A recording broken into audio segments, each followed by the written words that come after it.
Bueno, bienvenidos o bienvenidas a este segundo encuentro, ¿sí? De Inteligencia Humana Expandida, que es un seminario de experiencias multinivel. En este segundo encuentro nos toca el encuentro con la luz. Se trata de que en el primer encuentro trabajamos alternando las posiciones desde las cuales miramos. Era un cambiar, digamos, nuestra posición para poder mirar distinto. Pero en este segundo encuentro, la dinámica, digamos, tiene que ver no con la variación de nuestras posturas, sino con la variación que produce la luz en la realidad y con ello la metamorfosis, el cambio, el devenir que en la misma se provoca, ¿sí? Sabemos que estamos trabajando como una triple idea de la percepción multiperspectivista, del pensamiento inventivo y de la inteligencia colectiva. Vamos entonces a recuperar un poco lo que estuvimos viendo en el primer encuentro, ¿sí? Acerca de los sesgos que produce nuestra ontología occidental, esta ontología sustancialista, monista, identitaria, ¿sí? Y utilitaria, que de alguna manera equipa nuestros modos perceptivos y ahora lo sumo, digamos, a los entornos tecnocomunicacionales en los que vivimos. Eh, es decir, todo el mundo, todo el mundo de los contactos en los que entramos, ¿sí?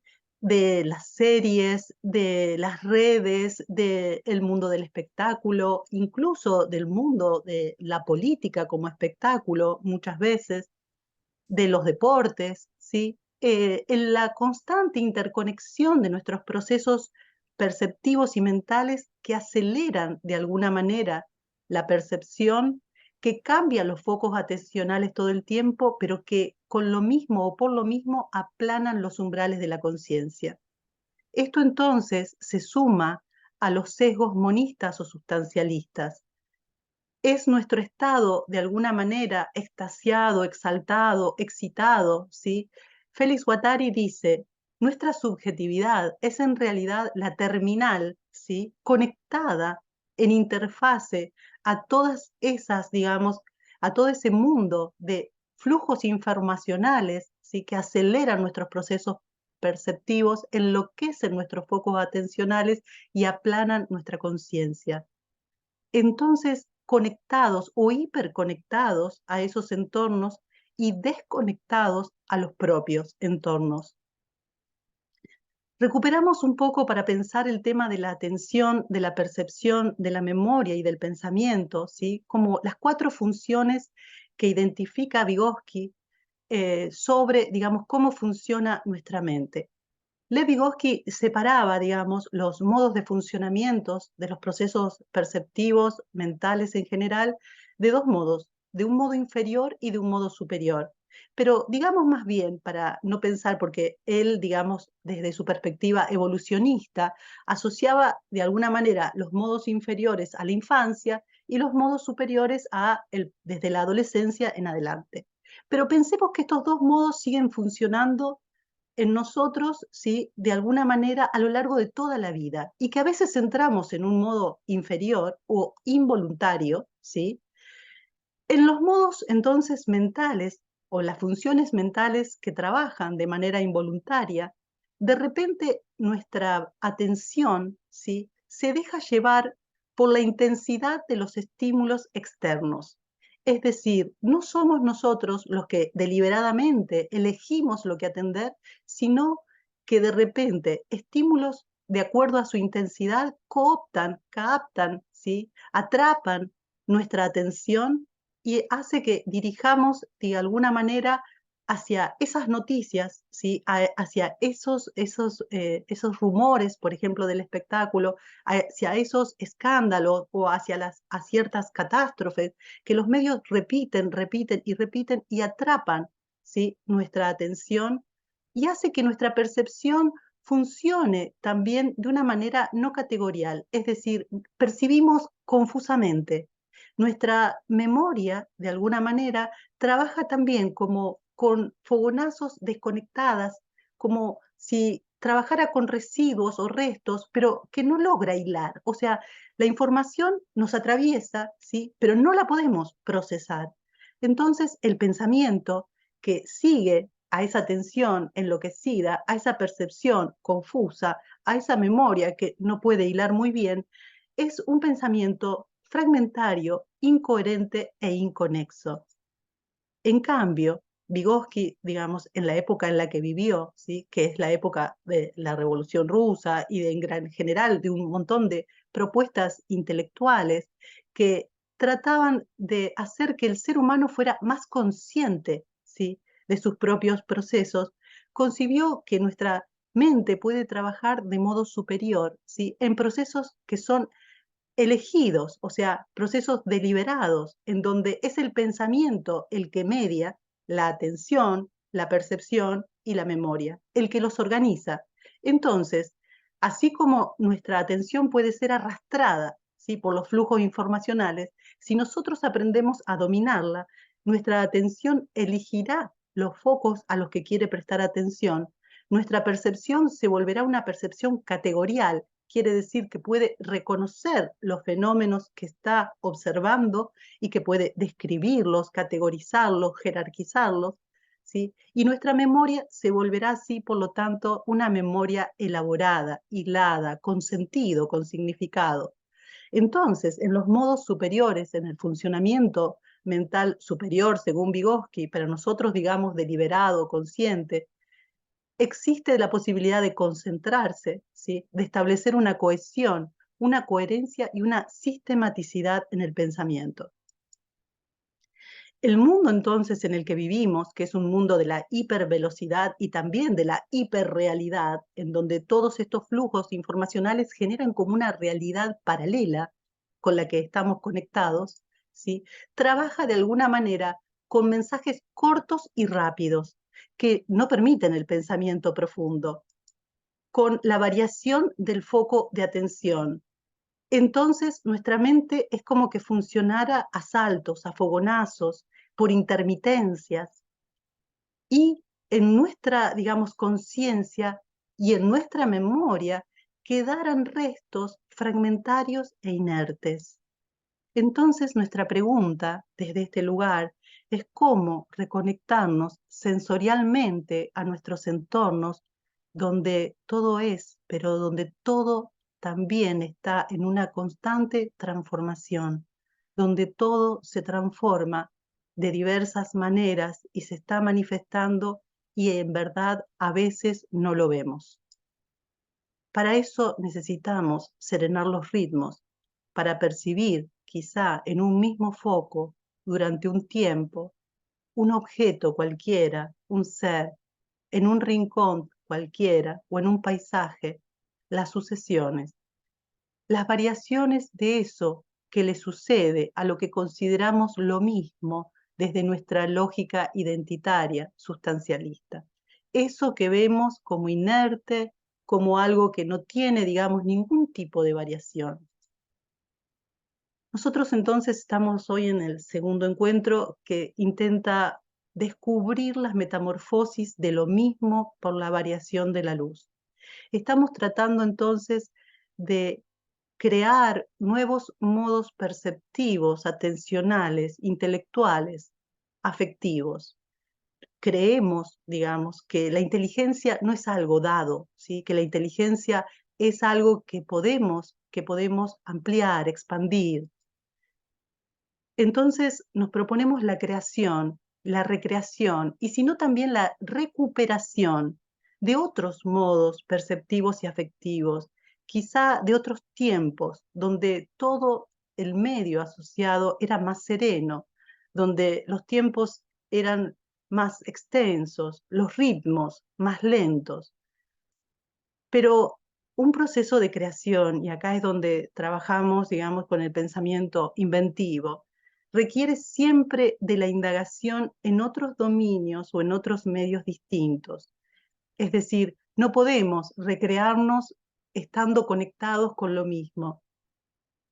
Implica un proceso de búsqueda en otro tiempo, en otro espacio, en otra cultura, en otra disciplina, pero no para copiarlo, no para, digamos, copiar eso o replicar esos modos de modo tal cual, sino que siempre en el acto creativo hay un contacto con otro medio y hay el procedimiento de la desterritorialización de pequeñas partículas, percepto-afectivas, dicen Deleuze y Guattari, pero el percepto afectivo quiere decir modos de percibir, modos de sentir la realidad de otra manera. ¿Para qué? Porque nuestra subjetividad puede estar estallada en esos entornos en que vivimos. Nuestra mente puede estar incluso electrocutada, ¿sí? Y decimos, ¿cómo serenarnos? ¿Cómo encontrar otros contactos para poder reencontrarnos con nuestros entornos? Para poder componer entonces nuestra subjetividad de otros modos. Félix Guattari habla de para salir, dice él, de dar vueltas en un círculo vicioso como en un punto muerto, dice, necesitamos reconectarnos con nuevos focos de subjetivación. Cuando yo encuentro, digamos, alguien que me cuenta una historia de otro tiempo, de repente digo, aquí hay otro modo de ser, otro modo de hacer, otro modo de sentir, de percibir. Recordamos que la individuación psíquica es algo que, según Gilbert Simondon, acontece a lo largo de toda la vida. O sea, toda la vida estamos individuándonos, que implica la posibilidad de nuevos modos de ser, pero unos nuevos modos que sean más expansivos, que nos permitan una mayor cantidad de actividad a realizar y una mayor libertad. Pero la individuación se provoca siempre por una actividad. Es decir, necesitamos hacer algo nuevo en un nuevo medio asociado, con nuevas herramientas culturales o con otras posibilidades, digamos, de actuación. Siempre implica la individuación un acto exploratorio donde me pongo a prueba mis potencias. Es decir, si no hago el acto, si no hago la actividad, si no me pongo a prueba, no sé, digamos, de qué es capaz entonces ni mi cuerpo, ni mi mente, ni mi percepción, ni mi atención. ¿Cuánto tiempo soy capaz de detenerme a mirar en un mismo foco y a describir lo que en él acontece? Entonces, hoy estamos proponiéndonos descubrir las metamorfosis de lo mismo por la variación de la luz. Porque hablábamos en el encuentro pasado de un personaje mitológico que era Proteus, el antiguo dios de los mares, ¿sí? Aquel servidor de Poseidón, cuidador de focas, que tenía la cualidad de transformarse vertiginosamente pasando por dominios y seres de la naturaleza.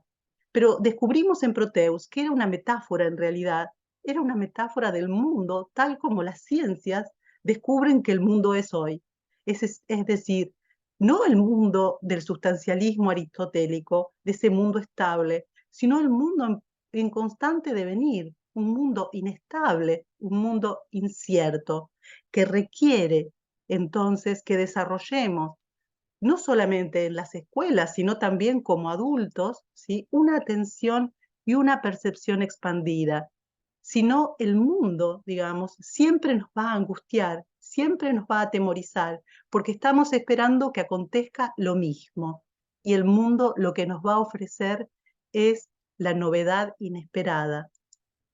Entonces, este mundo Proteus del devenir, donde acontecen las transformaciones sucesivas, porque no todo es estable, individual y separado, sino por el contrario, todos los seres están en una profunda y profusa interconexión que los y nos transforma. Entonces, percibir el acontecimiento, lo que acontece, eso es lo que veíamos, entrar en el anterior encuentro en una ontología del acontecimiento, donde en cada instante, en cada momento, por esas profundas y profusas interconexiones, cada ser entra en conexión y produce en sí y en los otros una diferencia, un nuevo modo que se manifiesta. Entonces, necesitamos en algún punto liberarnos de las urgencias, liberarnos de las necesidades y de las expectativas para poder serenarnos y concentrarnos y con una mente, con una atención medianamente liberada, ver lo que acontece y acompañar el tránsito y las transformaciones mínimas en esos acontecimientos. Hoy vamos a recuperar un concepto, digamos, pero lo voy a dar vuelta, ¿sí? Pensando en nuestros procesos perceptivos, ¿sí? La Gestalt es una de las teorías psicológicas que más aportes ha realizado y cuyos resultados han sido utilizados en todos los campos de las artes, pero también en todas las artes visuales, el diseño gráfico, la publicidad. La Gestalt, ¿sí? Ha propuesto, digamos, que la percepción humana seguía ciertas leyes. Pero mi idea hoy es presentarles que en realidad esas leyes de la percepción humana serían más bien condiciones de nuestra percepción cultural occidental. Es decir, que estas leyes podrían en algún momento entrar en suspenso para permitir la expansión de la atención, la percepción, la memoria e en general nuestros procesos intelectuales. Rápidamente, a ver, lo que explica la Gestalt, ¿sí? Es que nosotros percibimos totalidades y en el sentido que percibimos totalidades, se nos escapan los detalles, se nos escapa lo mínimo, se nos escapa lo que hace de alguna manera a los elementos que componen a esa totalidad. Percibimos totalidades y nuestra mente hace operatorias perceptivas de cierre, de proximidad, de semejanza, de continuidad, de figura y fondo. Esto es, de alguna manera, esas leyes lo que permiten es una economía perceptiva. Si yo veo algo y no está, esa imagen no se cierra, ¿sí? Esa imagen está como, digamos, no terminada, o una conversación, por ejemplo, que estoy teniendo, ¿sí? No la termino, le pregunto a alguien cómo está, el otro empieza a decir, pero no termina, lo que hace mi mente es cerrar, es terminar de dar un sentido. Es, digamos, decir, claro, lo que me quiso decir, ¿sí? Lo que estoy viendo cierra, da sentido, pero con eso lo que hace también es una suposición que no sabemos si la realidad hubiera terminado de verdad en lo que nosotros y nuestra mente, digamos, está suponiendo. Las leyes de proximidad y de semejanza, por ejemplo, hace que veamos los del fondo, decimos los docentes, ¿sí?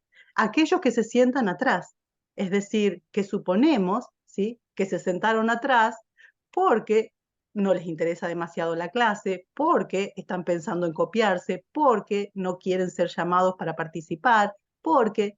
Entonces, un montón de asociaciones que operan en realidad por la simplificación que nuestra percepción realiza. Entonces, la idea es que nuestra percepción tiene de alguna manera ciertos sesgos, que es lo que la Gestalt propone como leyes, y lo que la publicidad, a su vez, ¿sí? Aprovecha para fortalecer, digamos, para fortalecer los modos en que percibimos y atraparnos de alguna manera. Además de las leyes, que son estas que están enumeradas en la palabra Gestalt, están también las constancias perceptivas y las ilusiones ópticas, que son también procedimientos mentales perceptivos que la Gestalt describe. Las constancias perceptivas son aquellas que, por ejemplo, cuando vemos un vehículo en la distancia, ¿sí? Hace que nosotros, aunque lo veamos chiquitito, ¿sí? Pero decimos, no, es un auto que está viniendo. Y entonces decimos, no, o sea, tiene el mismo tamaño de un auto y mi mente me hace ver un auto, es decir, del tamaño eh, real o no real, sino habitual sería la palabra, y entonces mantiene la constancia. Yo veo a alguien, encuentro a alguien, ¿sí? Lo miro y lo que hago es un procedimiento de reconocimiento, es la misma persona. Tal vez no miré si algún signo de su rostro me decía que esa persona estaba o muy cansada, o un poco enferma, o triste, porque la constancia perceptiva me lleva a procedimientos de reconocimiento. Pero bien, hoy vamos a presentar, ¿sí? Como mecanismo inventivo la posibilidad de desautomatizar la percepción a partir de recursos de las artes. Entonces, en todos los encuentros vamos viendo, haciendo como un diagnóstico, digamos, de cómo están funcionando nuestros procesos perceptivos, mentales en general. Pero queremos ver entonces los modos de recrearlos. Y para eso apelamos a ciertos mecanismos inventivos del campo de las artes. Desautomatizar la percepción sería de alguna manera romper el funcionamiento, ¿sí?, constante de las leyes perceptivas. Víctor Shklovsky es un autor ruso, ¿sí?, que tiene un libro, un artículo muy, muy, muy citado, que es El arte como artificio, de 1917. Este autor pertenece al formalismo ruso. Lo que él descubre es esto, que la percepción es un proceso automatizado.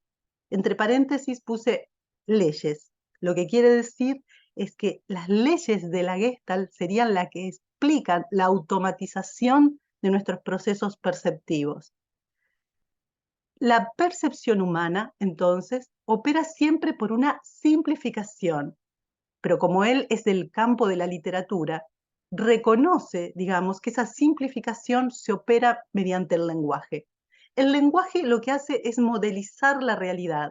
O sea, si yo veo, digamos, una pava, un mate, un libro, ¿sí?, mi mente primero reconoce la palabra, el nombre, y ese nombre sustituye a la cosa. Por lo mismo, muchas veces en la escuela, cuando los maestros le dicen, vamos a dibujar una casa y vamos a observar una casa, o vamos a dibujar un árbol, o vamos a dibujar un perro, y a lo mejor le hacemos un proceso de observación, pero si no somos capaces de desautomatizar la percepción, lo que va a aparecer en el dibujo no es lo que él o la estudiante están observando, sino el esquema perceptivo cultural internalizado de la casa, el árbol, el perro o lo que queramos representar. Entonces, si no el nombre, el esquema cultural internalizado modeliza y reemplaza, sustituye la realidad. Lo más interesante que plantea este autor es cómo lo habitual y lo cotidiano se vuelve invisible de algún modo a nuestra percepción. Lo habitual, lo que tenemos en nuestro entorno, ya no lo vemos, sino que lo reconocemos. Es decir, simplemente estamos constatando que la cosa está ahí. Pero si no acontece un proceso de desautomatización, donde, por ejemplo, el arte sabe muy bien cómo generar un artificio para detener el proceso perceptivo, para atrapar la atención y para provocar, digamos, un proceso de observación y de reflexión acerca de qué es lo que está frente a mí ahora. Los mecanismos desautomatizadores, es aquí donde tenemos que prestar atención, serían provocar un proceso de extrañamiento, ¿sí? Algo que me diga que en lo cotidiano, que algo habitual, supónganse, hay hechos de injusticias cotidianos, pero que se vuelven tan naturalizados, que se nos naturalizan tanto, que ya los reconocemos y ni siquiera lo miramos. Entendemos que es parte de una realidad, de algo que es habitual, cotidiano, propio del entorno. Solamente el arte ha tomado el trabajo, entonces, de provocar extrañamiento. Lo que debe hacerse es un proceso de singularización, lo que quiere decir buscar el modo de renombrar, de recrear, de decir distinto, de mostrar distinto eso cotidiano para que la atención se concentre, se detenga y la percepción se profundice, se quede decir, ¿qué es esto? Uno de los modos, además, es el oscurecimiento. Si yo algo habitual lo opaco, lo pongo, digamos, un poco confuso, pero mostrando que la cosa es y no es, digamos, que tiene algo de relación y algo que no es propio, entonces puede empezar a detener la atención y provocar una duración mayor de la percepción. Se trata de que los objetos puedan ser vistos entonces en su compleja singularidad. Ejemplos de esto están en el lenguaje cotidiano, por ejemplo, en las adivinanzas, ¿sí? Pero también en los chistes. Ustedes, si no nos vamos a detener ahora, pero después lo vamos a retomar, pero si piensan cómo hay un uso del lenguaje, digamos que cambia en algo el modo de nombrar para que aparezca, digamos, de alguna manera la curiosidad y opere la percepción de otro modo. Entonces, generar artificios, ¿sí? Romper con las formas estereotipadas.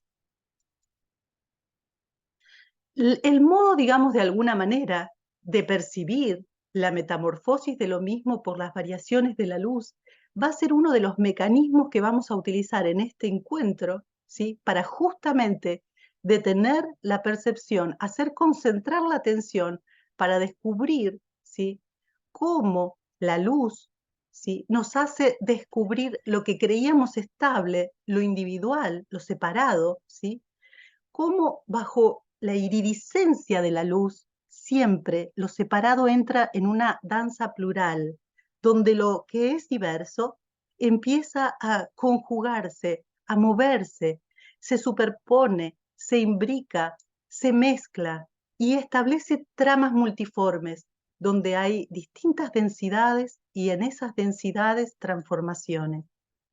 En la lógica, en el universo de la luz, todo existe justamente no de modo separado, individual, sino que todo coexiste, se agolpa y se desborda.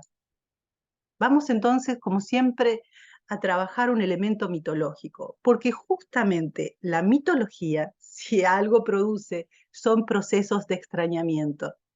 Sabemos que cada vez que entramos en los reinos de la mitología, todo es demasiado raro, ¿sí? Decimos, ¿cómo puede pasar esto? Pero para que sea mayor el extrañamiento, retornamos a este mundo que presenté en el encuentro pasado, que es el mundo de Edo, del período Edo, ¿sí? De Japón, que existió entre 1603 y 1868. En el período Edo vimos, digamos, que existía un arte, que era el arte del ukiyo-e, pero en ese periodo se representaron también justamente las tradiciones del Shinto, del sintoísmo, de lo que fue la religión más antigua del Japón. En ella vamos a ver una gran deidad que es la que nos convoca hoy, que es Amaterasu. Amaterasu que ustedes no sé si recuerdan, pero todos los dioses se dicen kami en la religión shintoísta. Amaterasu es una omikami, ¿sí? Es la gran divinidad shinto que ilumina el cielo. Bueno, la tradición shinto cuenta, digamos, que la creación del mundo, y nosotros veíamos que el sintoísmo y toda la religión, digamos, de Japón es una religión animista. Lo que quiere decir es que los dioses son deidades o kamis o espíritus de la naturaleza. Es decir, son además dentro de la naturaleza. Por eso cuenta la historia que las primeras deidades que bajaron desde el cielo por el puente celestial hasta la tierra fueron Izanagi e Izanami. Esta pareja, digamos, que empezó a tener hijos y a dar a luz a las distintas fuerzas de la naturaleza. Izanami, la mujer, ¿sí? Empezó a tener hijos y tuvo así a las aguas, a los distintos tipos de tierras, a los vientos, hasta que tuvo como hijo al fuego. Izanami falleció por causa del fuego, y así que fue a habitar al país de los muertos. Izanagi la siguió, pero la historia no fue feliz. Digamos, no pudo recuperarla porque Izanami ya había comido en la mesa de los muertos y porque además Izanagi insistió en verla porque la amaba terriblemente, pero en esa insistencia la vio en su condición, digamos, de la metamorfosis que la muerte produce, y Izanami no quiso que Izanagi la siguiera viendo. Izanagi tuvo que volverse. Y ahí fue cuando Izanagi se vuelve, que tiene que purificarse, porque estuvo en el mundo de los muertos, y es que al purificarse va a dar a luz, ¿sí?, a las tres grandes deidades. Para purificarse, Izanagi primero purifica su ojo izquierdo, y cuando limpia su ojo izquierdo, de él surge Amaterasu, la diosa del día, la diosa de la luz, ¿sí?, la diosa que lo reina todo. Cuando se limpia y se purifica el ojo derecho, nace Tsukuyomi, que es el dios del opuesto, de la luna, de la noche. Y cuando por fin se va a purificar su nariz, ¿sí?, saca de ella y tira un moco al agua, al mar, y ahí nace el dios Susanoo. Susanoo o Susanoo, ¿sí?, era de un carácter bastante terrible, ¿sí? Él lloraba y lloraba porque no quería estar en los mares, quería más bien irse con su madre al mundo de los muertos. Y con eso la verdad es que causó bastante desgracias. Pero un buen día, Susanoo le pide a su padre permiso para ir a visitar a su hermana, Amaterasu, la diosa de la luz, en donde todo crece, todo brilla, todo florece. Y ahí aparece dentro del Shinto la leyenda de la celestial Casa de las Rocas, porque Susanoo va a visitar a su hermana, Amaterasu, y su hermana lo hace pasar contenta de la visita, pero su hermano era terrible. Y entonces le rompe todos los diques de los arrozales y ensucia con sus heces la sala de la gran degustación del arroz nuevo. Amaterasu, un poco disgustada, pero dice, no debe ser tan malo. Y entonces no lo reprende, no le dice nada. Y Susanoo sigue paseando por los reinos de Amaterasu. Y en un momento determinado de ira, despelleja al caballo divino, un caballo que era muy adorado, y arroja su piel a la sagrada sala del tejido. Amaterasu no lo puede creer. Y entonces se va a encerrar en la celestial Casa de las Rocas. Esta leyenda se conoce también como la leyenda de la cueva, ¿sí? Cuando Amaterasu se encierra en la cueva, en la casa celestial de las rocas, el mundo queda oscuro, ¿sí? Y esto era una catástrofe para todos los kami. Ustedes imagínense que el Shinto tiene 8 miríadas, 8 millones de miríadas de dioses, porque son todos los dioses de la naturaleza. Es una cantidad de dioses que se ve totalmente afectada por el encierro de Amaterasu. Entonces todos se juntan y van a organizar, ¿sí?, van a organizar el modo de sacar a Amaterasu de la cueva. Entonces, lo que hacen es construir un espejo sagrado que se le llama Yata y colocar un árbol mágico, el árbol Sakaki. Ponen el espejo sagrado enfrente de la puerta de la cueva, que está cerrado por una gran piedra. Y el árbol lo cargan de joyas, de piedras preciosas. En el medio ponen una hoguera y el espejo reflejándose. Entonces, una vez que está todo el escenario acomodado, lo que hacen es llamar a Ame no Usume, que es una de las deidades que era algo así como una pitonisa, digamos, en la tradición griega, pero que era capaz de entrar en trance, de bailar, de establecer un canto ritual para convocar las potencias de las fuerzas para que Amaterasu salga. Pero lo que pasa es que Ame no Usume entra en determinado trance, en tal trance, que en un momento determinado se quita sus prendas, muestra sus senos y su sexo. Y miren qué raro, las 8 miríadas de dioses se ponen a reír en una gran carcajada. Y entonces Amaterasu escucha determinado terrible jolgorio y muy asombrada e incluso enojada, ¿cómo puede ser que si todos están a oscuras puedan estar festejando?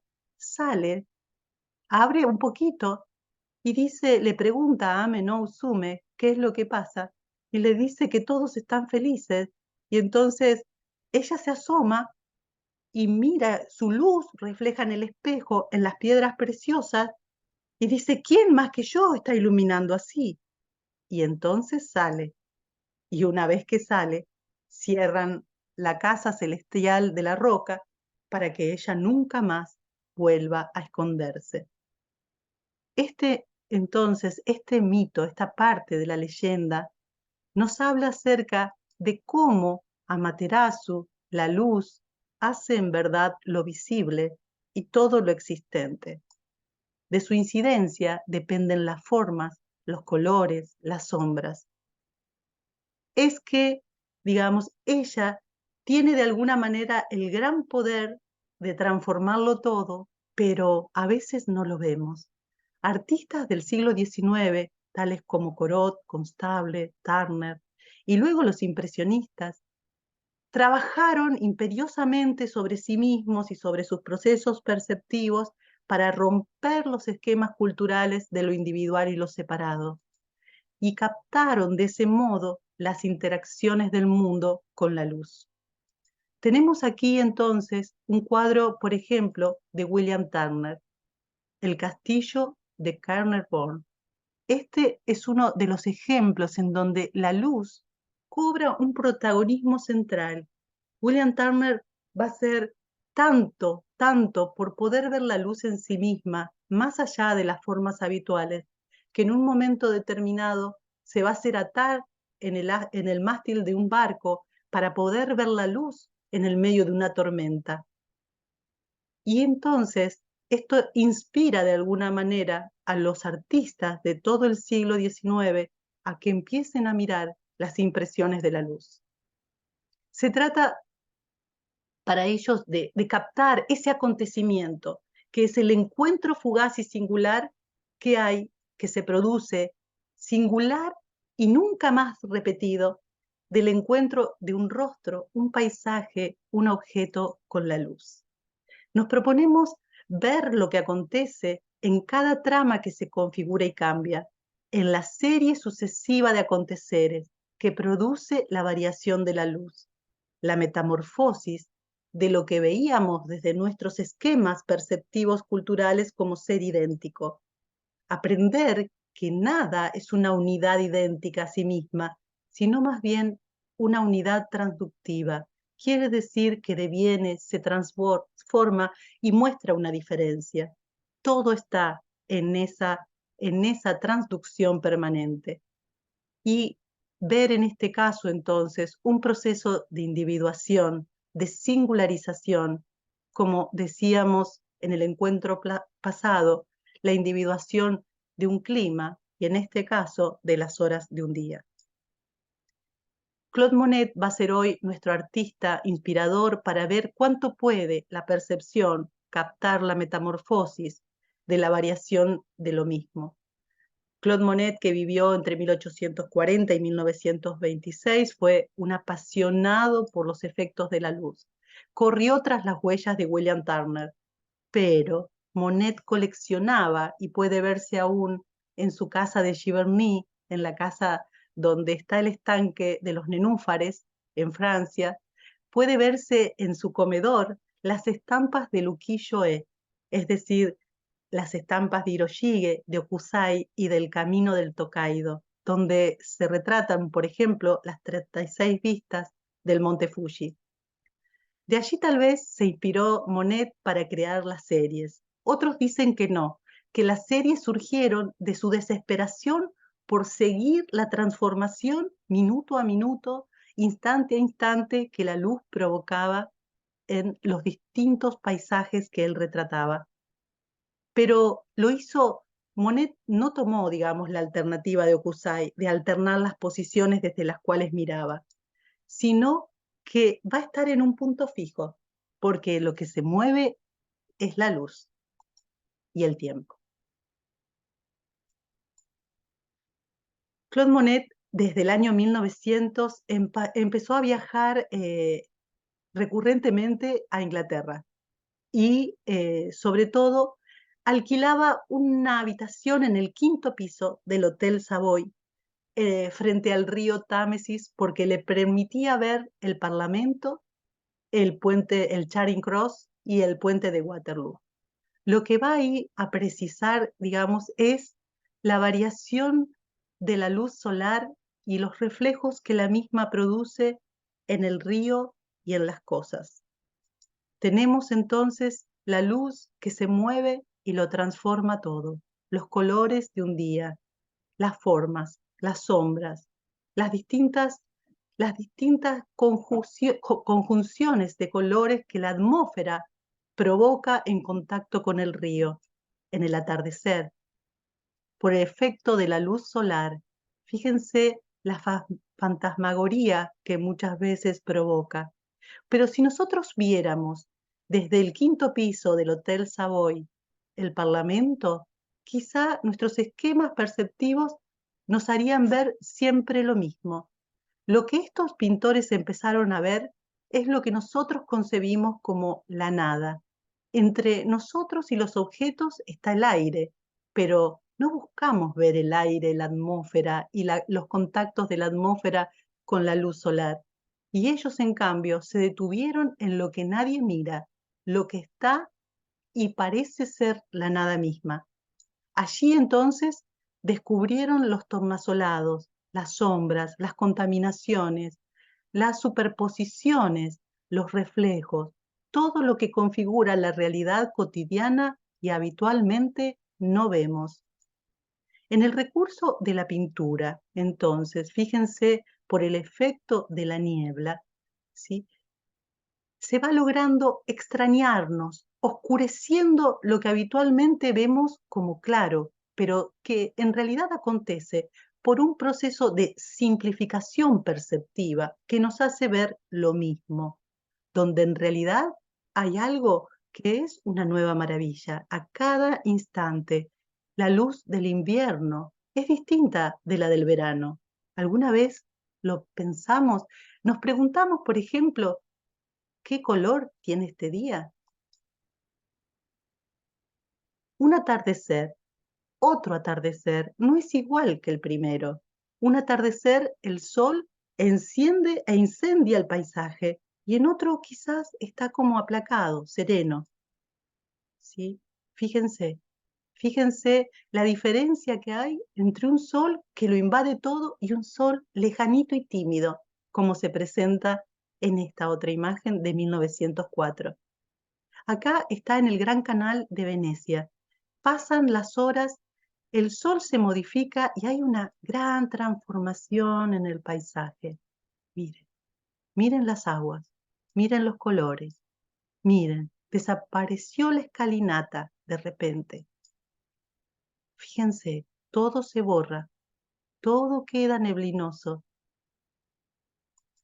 El gran trabajo que hace Monet con el puente de Waterloo.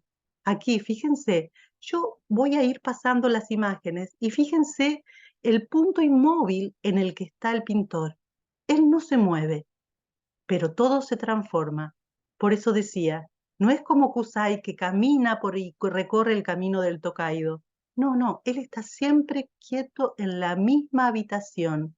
Lo que se modifica es el tiempo, es la luz solar. Miren un tiempo nublado, miren los colores, lo tiñe todo.